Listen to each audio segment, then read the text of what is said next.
Welcome to Borderline, my friends, the mystical musings of a mentally ill magician. I am your host, Podcasting's Danny Buckler. If you're watching the YouTube version, please hit subscribe, hit like, hit share, hit the bell that lets you know there's a new video or episode dropping. Hit me with your rhythm stick. Hit your bong if you have one. It's the weekend. Just hit the wall. Hit anything. Hit the wall, have a rest, then get up and carry on. Just hit everything in your vicinity. If you're listening to the audio version, you've already hit the stuff. You must have already subscribed. I'm very grateful to you, all my listeners, all my viewers. Thank you so much. It's growing, this little community, and it's the thing that makes me happiest in this life. As I sit here waiting, my friends, waiting for Godot, waiting for this delivery to come. What delivery companies, man? They had it off during the pandemic and now they're all imported. And I've been caught in a loop with this particular firm that I'm not going to name. I did name them in a previous attempt at recording this. And then I thought, hang on a minute, Buckles, rein it back. You don't want to get any kind of legal bother. They try and pull a strap. But they're crap. They're crap. And I think if I say that, you instantly know exactly who I mean. Because you have experienced this crapness yourself. Like this delivery was...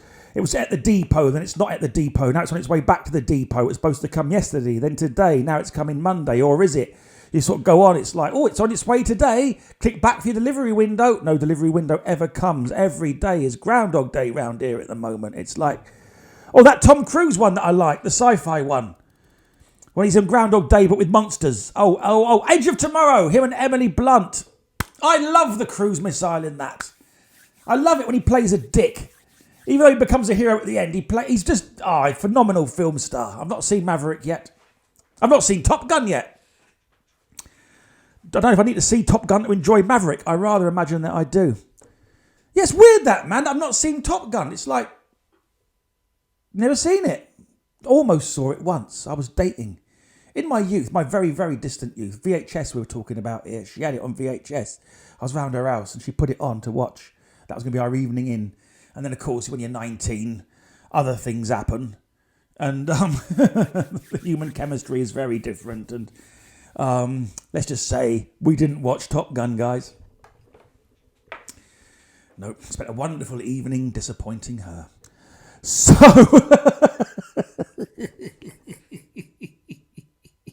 That's not what you're here for. I've got a wonderful story for you this week. I've been thinking a lot about not thinking much at all. I've been dwelling in the present moment. My current thing at the moment is to be as here as possible. I've talked about the non-dual thing on here before that I'm very interested in, and realizing that there is nothing really. It's a kind of a post-spirituality that all there is this, what's happening now, me, you, this microphone, this just a happening, these words, not prepared. I never planned these podcasts, not showing off, just lazy.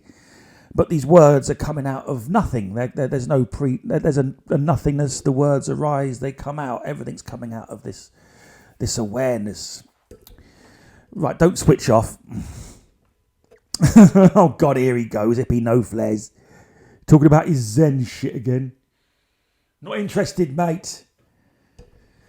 But yeah, and it's also for my own mental health. The more present I am, the better I feel. The less I'm in fantasies, projections, wonderings, beliefs, dreams, hopes, fears, the past. The less of that that's going on, the happier you are. You have to come back to this present moment.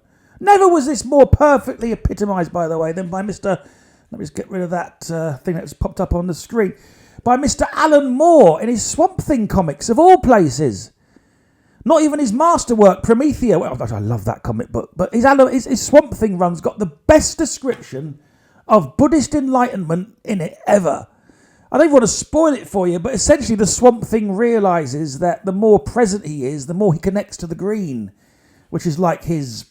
where he comes out of, he rises from the green, and the more he relaxes into the green, the happier he feels. The more when he drops all of his, nonsense and programming, and it just is, the more he is in bliss. But this panel describes it absolutely beautifully. Check it out. Just put in Swamp Thing Buddhism. You'll find it on Google. Wonderful piece of comic book writing. But the more one relaxes into what is, the more how can I describe this? My favourite term for this is the universe winks at you. It gives you a little wink to let you know this is what you're supposed to be doing. Things seem to sync up a little better, you know. Synchronicities seem to happen. Not The Secret or any of that horse shite. You know, the idea that you can sit on your couch and imagine a car and the next morning it'll be there. And if it's not there, you didn't believe hard enough. Horrible, horrible thing to put on people. I don't like The Secret at all. But having said that, I do believe in synchronicity. I believe in coincidence, and I believe that sometimes the universe gives you a big coincidence just to let you know you're on the right track. Let me explain such a thing that happened to me this very week. So I've been travelling a lot, mate, and I've been having a really good time as well, working for a couple of lovely cruise lines, sister companies that treat me very, very well. And the audience is my audience. They like me. I like them. The shows are good. And creative as well, because, you know, this is an audience that they let you play a little bit. It's nice. I'm really enjoying it. I'm having a really good run at the moment. Very, very happy, actually. But there's an awful lot of travel involved, my friends. So, and a lot of zigzagging as well. You're here, you're there, you're this. 2 days at home, you're there, you're here, you're there. You know, it's an awful lot of... zigzagging. You're back home waiting for your delivery that just won't come. It's got to be here by Monday. I'm leaving on Tuesday again. And it's the reason you haven't had your travel videos that I promised in the last episode, by the way, because what's been delivered is the sodding camera. But I digress. So to maintain mental health through this, if you look at it on a piece of paper where you're flying to, where you're flying back, you go mad. It's too much. So one day at a time, present moment awareness, all there is at this, and it all flows from one thing to the next, and then you get this lovely Dzogchen space, this lovely clarity where it's all arising. It feels like it's all happening in you, for want of a better description. I can't describe it better than that. I'm going to do some videos on this, by the way, for the YouTube channel, because I do like talking about these things, and people like hearing about it. So, So the more you relax into it and relax into awareness and drop expectations, and because nothing ever goes to plan, especially not out of Heathrow at the moment, it's chaos, but you just have to accept it and flow with it, and then it's not as exhausting.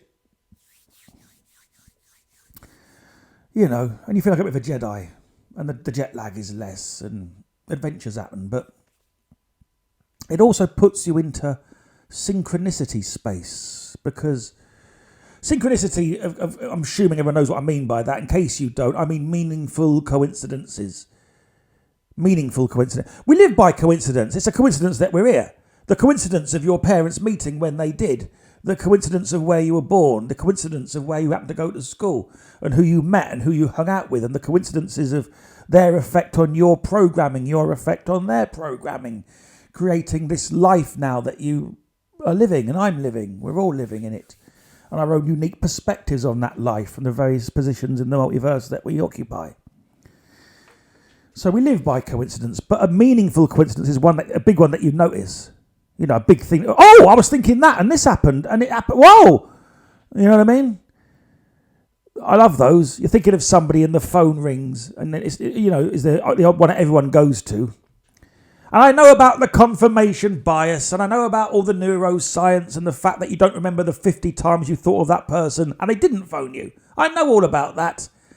You know, but, you know, I want to have a happy life, mate. Let me have a bit of twinkle. Hey? If all there is belief, then let me believe something a bit magical for a couple of hours a day, you know?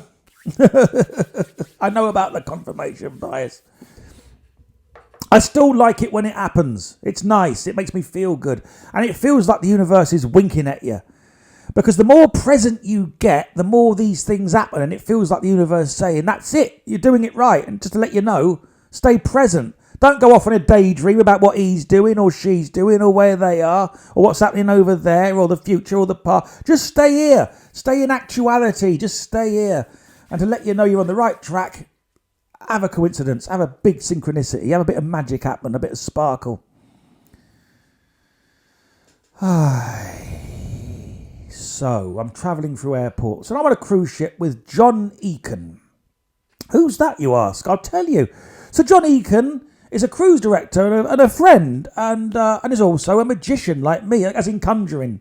An exceptionally good one, by the way. A wonderful old professional, done it all, seen it all, got that lovely Zen quality of like nothing can faze him because everything's happened to him.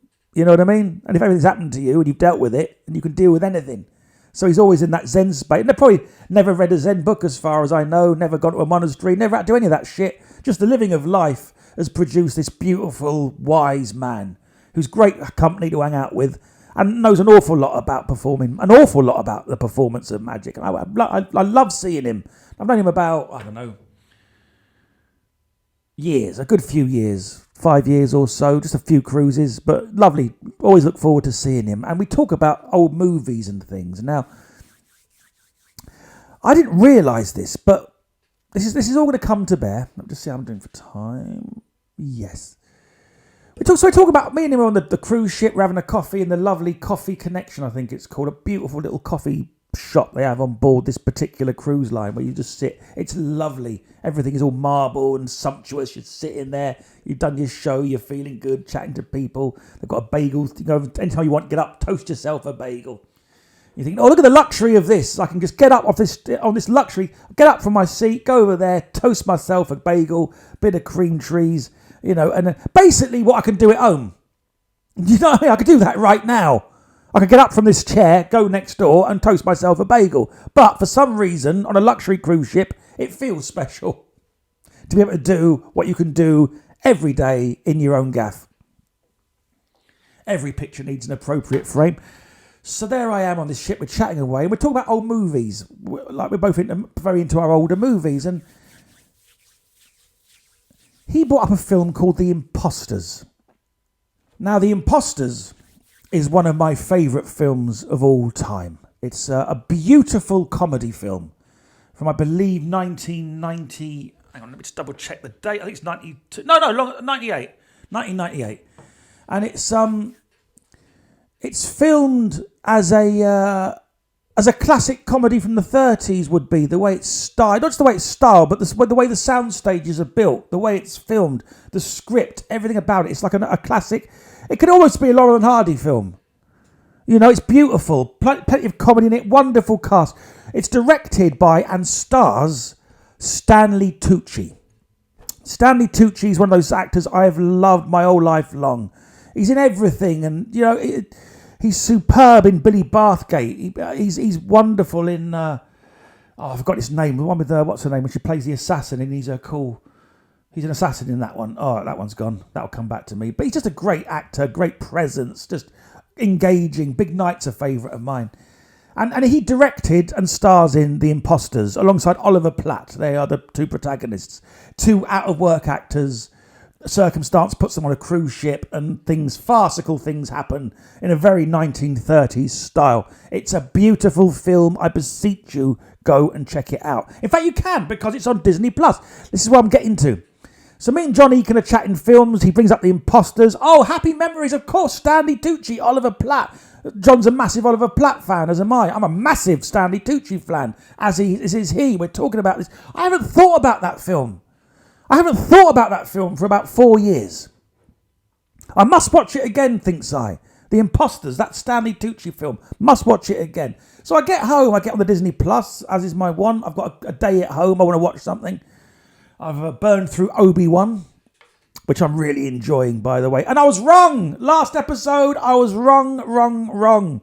Vader, minor spoilers for Obi-Wan, Vader didn't tell the Inquisitor that he was Anakin Skywalker. There's another reason that makes complete sense as to how she knows he is, and I now look like the arsehole. But I'm owning it. All right? It's up there. I can't take it down. I said I thought it was this. It turns out it was that. I was wrong.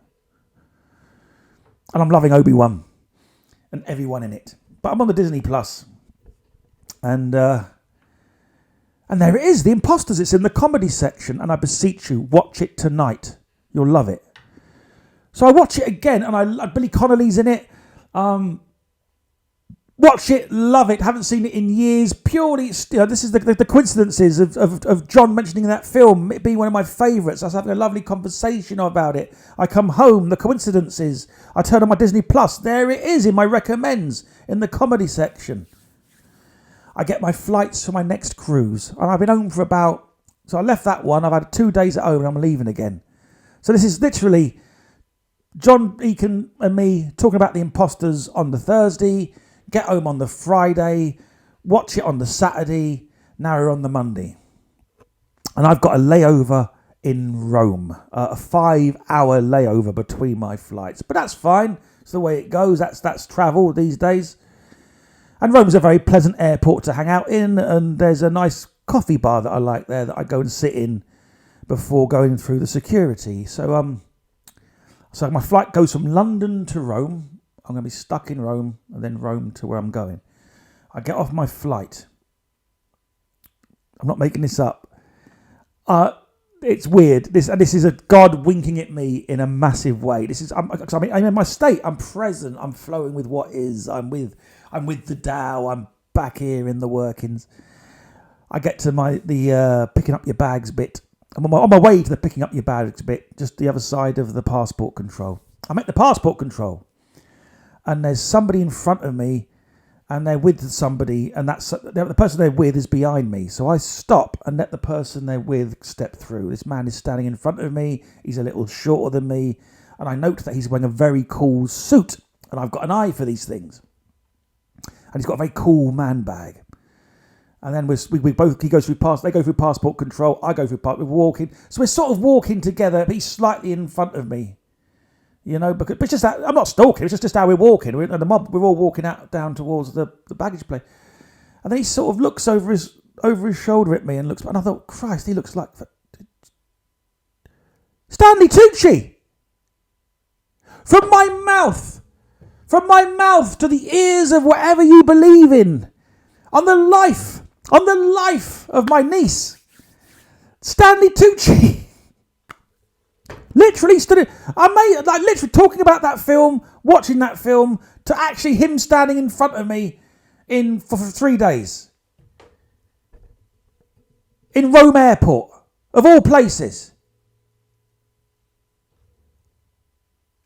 Starting off like in Italy, talking about that film, flew over 3 days, watched that film, back in Italy. There's the guy that wrote and directed, and he's in the film. One of my favourite films, Stanley Tucci.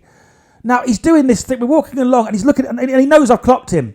And he's doing that thing of like that famous people sometimes do, where it's like he knows he's been clocked, but he's giving off a little bit of a, don't vibe, if you know what I mean. And I can respect this. I've got famous friends, and they've all got different ways of handling.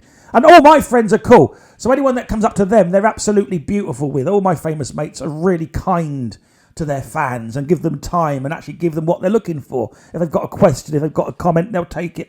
They're lovely to their fans, all my famous mates. You know, God forbid it ever be me. I'd be amazing with my fans. I talk to all of them for hours. They wouldn't get away. It'd be the opposite. Excuse me. Are you Danny Buckler? It's true. Oh man, I loved you in that thing I saw you in. Thank you. What thing was it? I can't remember. You were great in it. And I've got to be going. No, come back. What was it? Sit down. Tell me about it. No, I've got my wife and kids. Well, bring them over. Bring them over for the Danny Fest. Let's talk about me some more. But enough about me. What do you think about me? But but I also I've been around famous people I've known famous people that don't like talking to their fans. And I've known some right shithouses, no names given here, who are absolute total pricks to their fans. Nasty pieces of work. I shan't name names on here for fear of maybe one day working with them again, but rest assured, they're out there, they really are. But he's not doing that, he's just giving off a bit of a, like, oh no, I've been recognised vibe. I didn't want to, but at the same time, I don't want to let the moment pass. Because I'm a true fan, I'm not just, I loved you in that thing. So we're walking along, and I've got to say something to him. It's Stan, how many chances are you going to get? And we're now side by side. It's definitely him. We're side by side. And I just went, The Imposters is the greatest film ever made. And thank you so much for making it. And he stopped and turned, and his face just lit up. You know what I mean? Like oh my God, like he actually clocked. Do you know what I mean? It wasn't like, and he just went, oh, thank you. And he put his hand, oh, thank you so much. Put his hand, really gracious, thank you. I really appreciate that. I really do. And I went, mate, it's one of that line and the whole cream puff scene. It's a very funny scene. And that line, his delivery on that it's superlative. It's the best comedy I've ever seen. I love it. So just thank you for making it.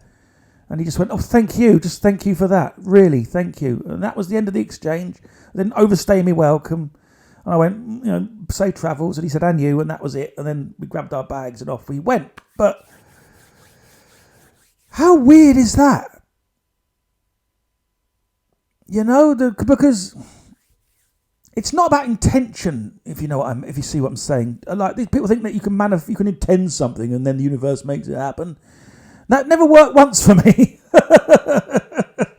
And I tried in my 20s, desperate, because in my 20s I was desperate to get away from, the answer is this. The answer to happiness, to peace, is this: being here now with this. But I didn't want to be, in my youth, I didn't want to, this was shit. I was in a horrible situation and I was poor and I was unhappy and I couldn't get a girlfriend. I was unhappy. So this was not the art. I wanted to out. So I was drawn to these things like The Secret and thinking positive and trying to make things happen. And none of it really worked. And and all that time, the key to all of it was just this. Because when you're with this, you can deal with this.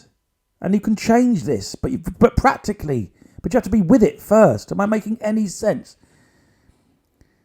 This is the answer. And when you're with this, weird things like this do happen. You watch a film and then, you think about a film, you think about... I had no intention of meeting him, but then the weirdness of life, there he is in Rome Airport. It's not about so much intent, it's about being with this, and then what's meant to happen happens, and then there are little synchronicities that pop up to show you that, maybe there is something behind the universal engine. Maybe there is an intelligence. Maybe it's bigger than me. Maybe it knows better than me. Maybe I'm meant to be here.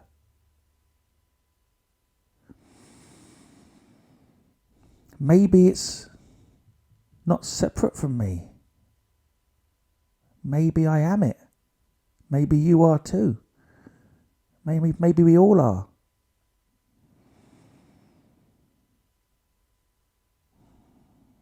The Tao that can be named is not the Tao. So, how am I doing on time? Oh, look at that. Coming up. So there we are, my friends. A tale of a synchronicity at an airport. If you like that sort of chat, let me know in the comments. And might do some more specific videos on this kind of thing. I'm very up for that. Yes, thank you for listening to Borderline. Thank you for indulging me. If you're that delivery company, for Christ's sake, get a move on. And, yeah. All good, man. It's all good. Right now. Yeah. Yeah. Have a cracking week, and I'll see you on the next Borderline.